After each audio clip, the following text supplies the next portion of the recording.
Welcome to Garage 23, and if you're wondering why our engine is in the dirt in front of us, you're gonna find out. So in this episode, we're gonna walk you through disassembling the front of a Titan and how to yank the engine out and how to get the torque converter off when the engine is seized, because usually you need the engine to spin to get the torque converter off. So come check it out, see how it's done. All right, so we're just gonna get a breaker bar with a 19 mil socket and see if we can turn this sucker. Now you might be thinking, shouldn't this be something you do before you buy a truck? And yeah, you're absolutely right. But that's not how we work around here. Oh yeah, that's not going nowhere. Let's try the other way. Nope. Yeah, that's locked up good. Okay, so I was thinking maybe the starter is just bad, you know, because the starter is pretty involved on these engines because it's like between the cylinder heads and under the intake manifold. So some people just don't even bother fixing that because mechanics charge a lot to do that job. But no such luck. Pretty sure the engine is actually toast. So that's gonna be fun. And actually that really complicates things to remove the engine, because on an automatic, to get the torque converter off, you usually have to come at it from the front and take the 4 bolts off the torque converter, but you need to spin the engine to get to each of the 4 bolts. So if we can't spin the engine, I don't know how we're gonna get the torque converter off. So that's cool. It wasn't. But for now, I think we need to just start taking this front end apart and see what kind of damage we got, if any, and start prepping to get the engine out.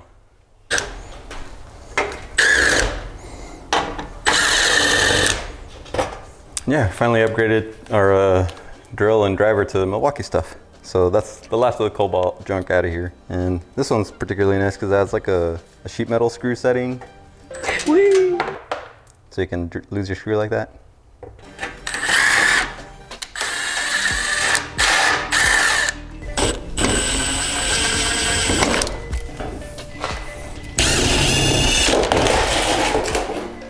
Yay.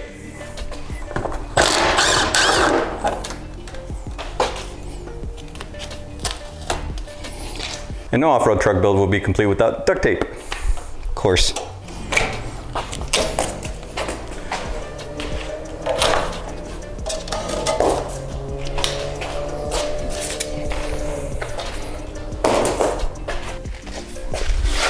Although it doesn't look like this bumper support thing comes off. Looks welded here and welded on the back.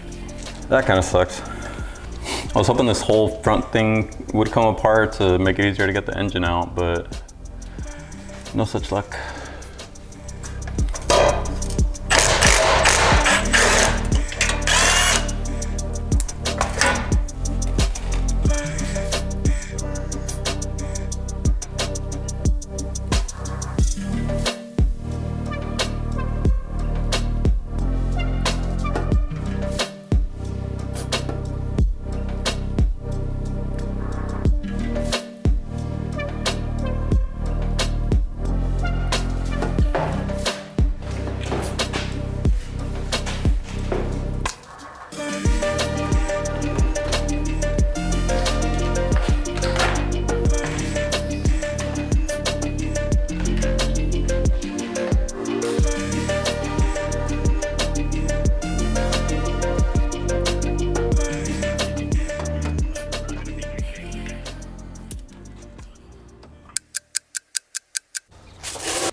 Okay, after many moons and many more expletives, the engine's out.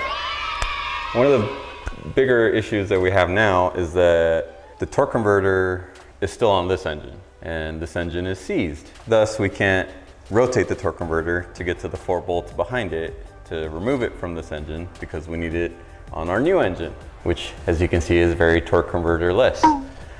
So, being that it's seized, I think we're gonna have to remove the crank to get the torque converter out.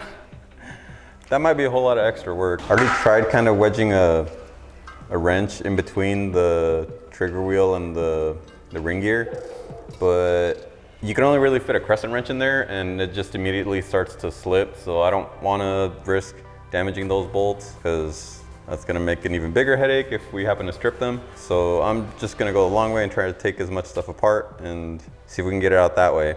That'll also be kind of fun to see like what it looks like inside, since this thing was apparently run without oil and got to the point where it just completely locked up. And I've never seen an engine like that on the inside before. So it'll be fun to see what kind of damage happened. So let's just start taking stuff apart. I think I'm gonna start with the valve cover just to see what the general condition of the engine was. If the exterior is any indication, this thing's gonna be pretty gross. And last one.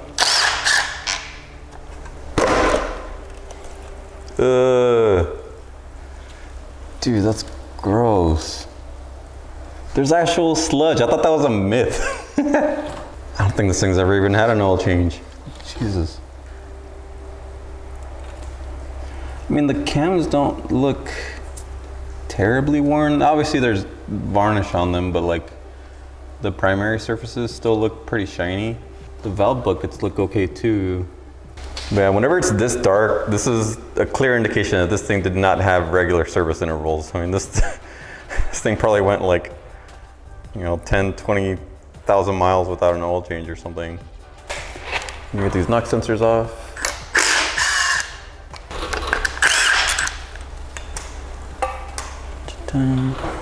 These knock sensors actually look like they're in good shape too. One of the main reasons you get a knock sensor code is because they'll start to crack from so much heat cycling and stuff, especially in Arizona with as hot as it gets here. The plastic will start to separate and just break off. I guess that affects like the sensor's ability to read or something, because that's when you start getting the, what is it, P0320 or something like that, knock sensor code.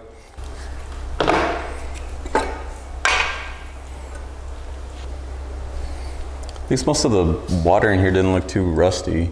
It's still relatively clear. Although I don't know if that's just because it had been flushed recently or something, but this didn't look like the kind of vehicle that they put actual coolant in, I'll tell you that. I think we're gonna try and get the exhaust manifolds off now.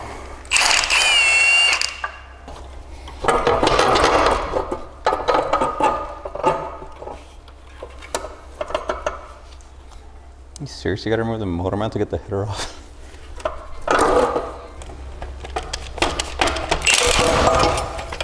Ow.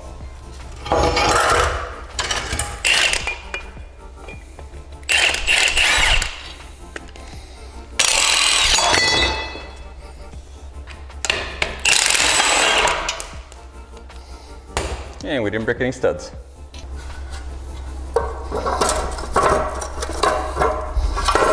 Jeez.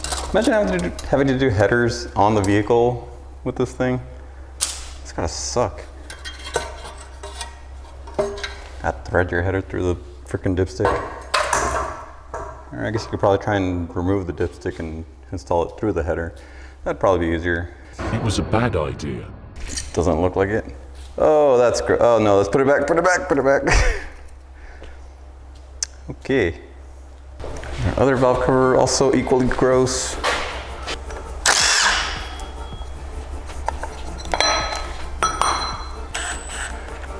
It is nice that the water pump's separate from the rest of the assembly though. Makes it a little easier to replace if it happens to fail, unlike the frickin' Pathfinder, which had the water pump behind the stupid timing belt.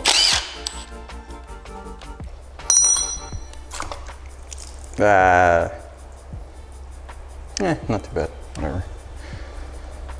Gross, look at that. Yeah.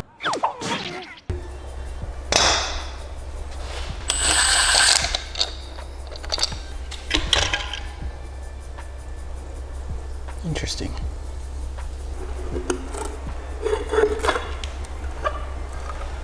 It's not even shiny anymore.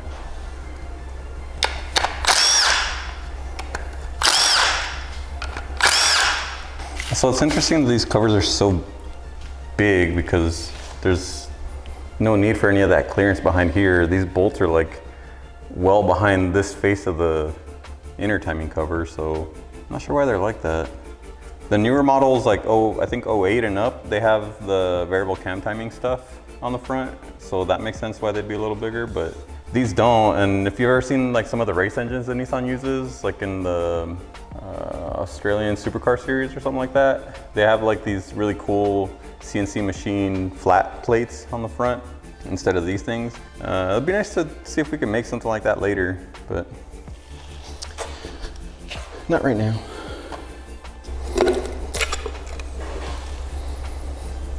Nice amount of sludge in here too. Change your oil, people. Okay, I think that's about as far as we can get without taking this front cover off. We need to get the crank pulley off, which may or may not be a whole ordeal. So let's see if we can get the bolt off first of all. All right, let's get our crank pulley bolt off. All right, that looks normal. Usually you'd want to use a 3-jaw puller or something to get the pulley off, but I have no idea where mine is. So we're going to try to use a fork.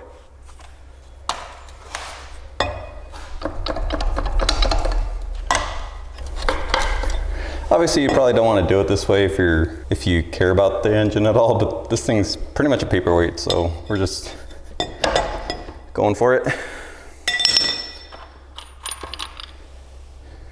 Should probably try and drain the oil somehow because it looked like there's way too much of it in there, whether oil or, looks like it's probably oil and water in there. So I think we're gonna have to lift it up a little bit and get the oil pan off the ground and find something to put the oil in and try to drain it out, because this is about as much mess as I want on my floor right now.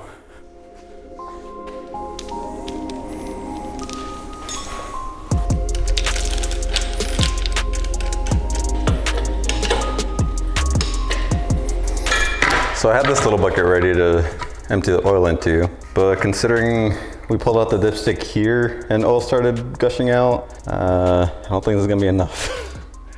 So I'll find a bigger bucket. Oh, that's not oil. Jeez. Nope, that is not oil. Okay. This looks like sink water.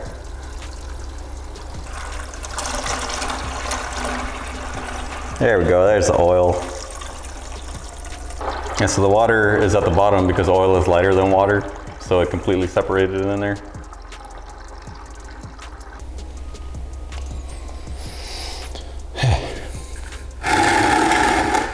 Good soup.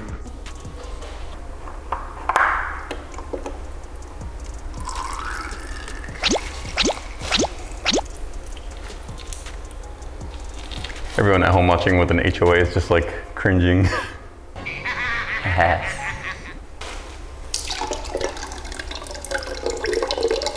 All right, now we gotta get this oil cooler thing off because I see one of the oil pan bolts is right under there. Also, I think this thing's been separated before because there's like a lot of RTV silicone kind of around the edges and it's pretty messy. It is actually the right color. Nissan uses gray RTV from the factory, but they don't do such a crap job of cleaning it up. So pretty sure this has been messed with at some point.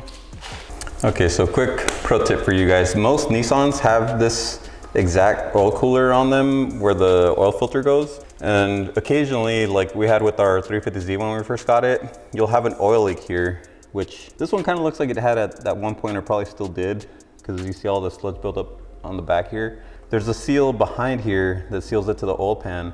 And if that wears out, you'll start leaking oil through there. And people will sometimes try to just crank the oil filter on tighter, but that doesn't actually do anything because it's a separate thread that's holding it to the oil pan than the filter to the housing. So that doesn't actually do anything. Smarter people will try and tighten this here, which you're on the right track, but this is already tightened to whatever spec it's supposed to be. So if it's leaking, it's because the seal's bad, not because this is loose. Although I suppose it could have, if somebody else messed with it in the past, it could be loose. So it's worth checking, but I wouldn't try and over tighten it because then you risk damaging the oil pan. And then that's a whole other headache that you'd have to deal with at that point. But If it is just the seal that needs replacing, you actually don't need to go to Nissan or anything like that, because the seal that's behind here is the exact same seal that's on your oil filter. So if you take a look at your oil filter, the little rubber ring around the edge, actually comes off.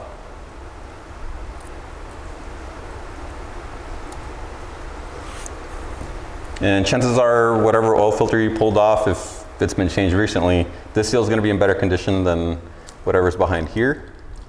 So the easy, quick, cheap fix to do would be to pull this guy off of here and throw that guy on there.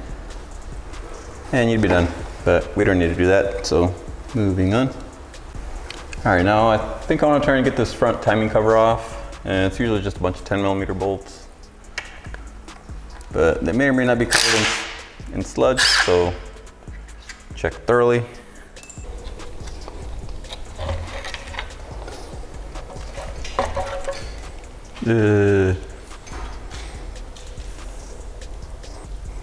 Yummy.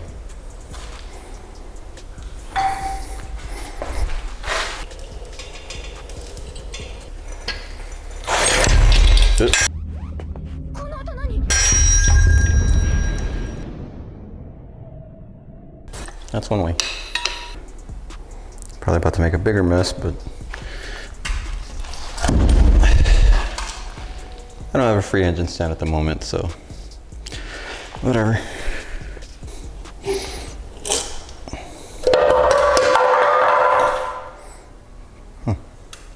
Ooh, that looks fun. Ugh. Wow. This thing's strong. What the hell?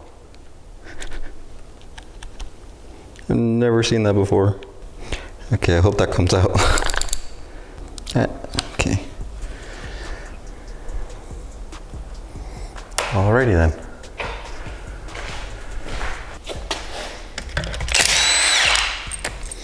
I knew there's gonna be one stuck inside there. Oh no. I think there's a bolt behind the torque converter. Okay, I think we might be okay. Oh, thank God. Just little recesses for you to get an extension down in there. So you can see there's two 10mm bolts in there.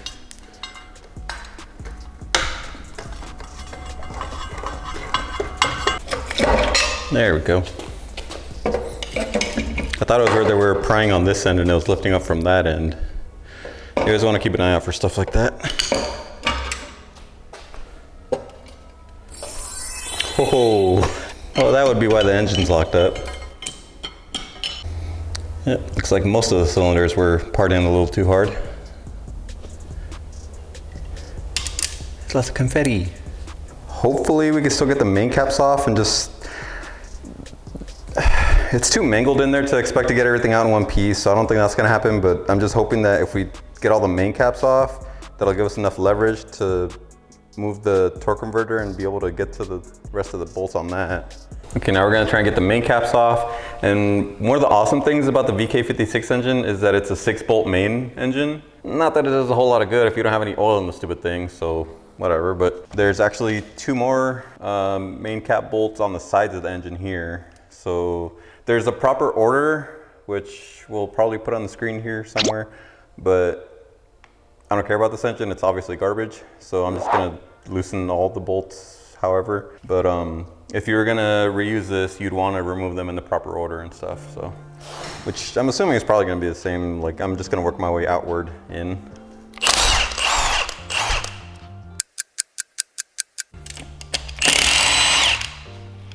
Another interesting thing is that the outer bolts are 14s and the inner bolts are 17s. This thing is beefy. It's no wonder this thing can make 1,000 horsepower if you put oil in it. And actually it looks like we're gonna have to take this oil pump off too, because the snout is obviously going through there. This is like such overkill for a 10 mil bolt.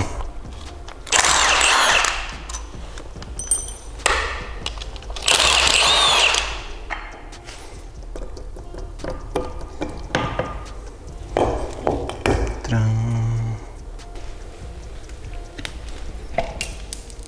Awesome. Oh, thank God. That one was feeling pretty difficult, but it's moving.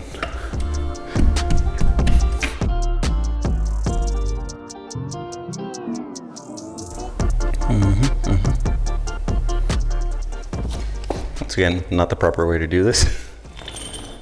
You generally want to get your timing chain tensioners off and then the chains and guides, but we don't got time for that. So I'm just gonna do one of those and one of those. And one of those.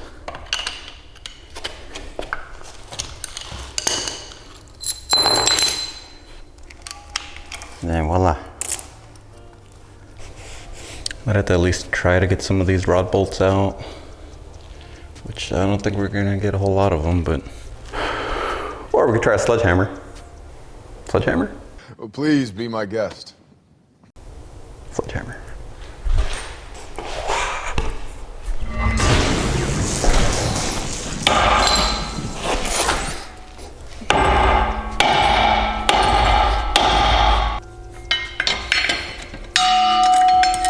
In nome de Patris Misericordia. This thing's not really moving. Another unfortunate thing is that this back timing, or not timing cover, back rear main housing cover, this thing is bolted to the back of the block and is in front of the torque converter and flex plate, so we can't get to the bolts to get this piece off. All right, I guess we'll try the rod bolts. Oh, that wasn't even remotely tight.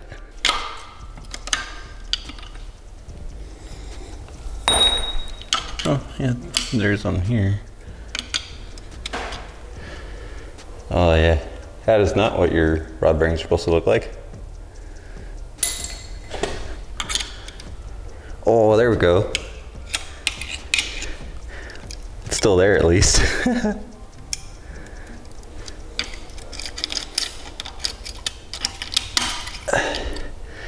This looks like what you wrap your Chipotle burrito with now.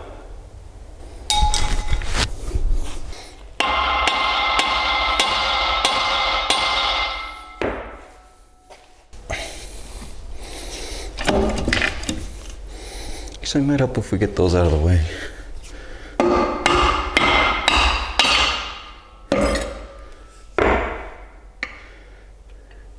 This is gonna be a thumbnail right here.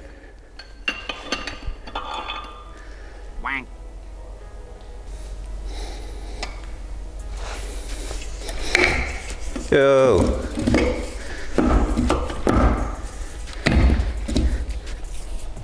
Two more bolts.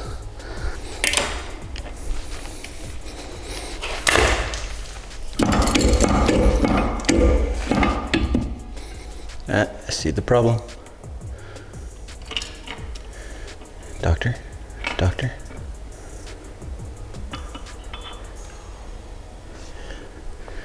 This was a piston.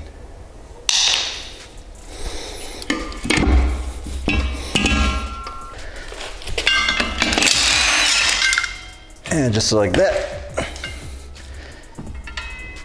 Oh, that's heavy. Ow, ow, ow, ow.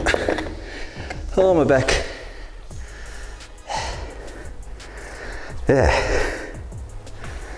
Honestly, surprised it still spins. These pistons look jacked up.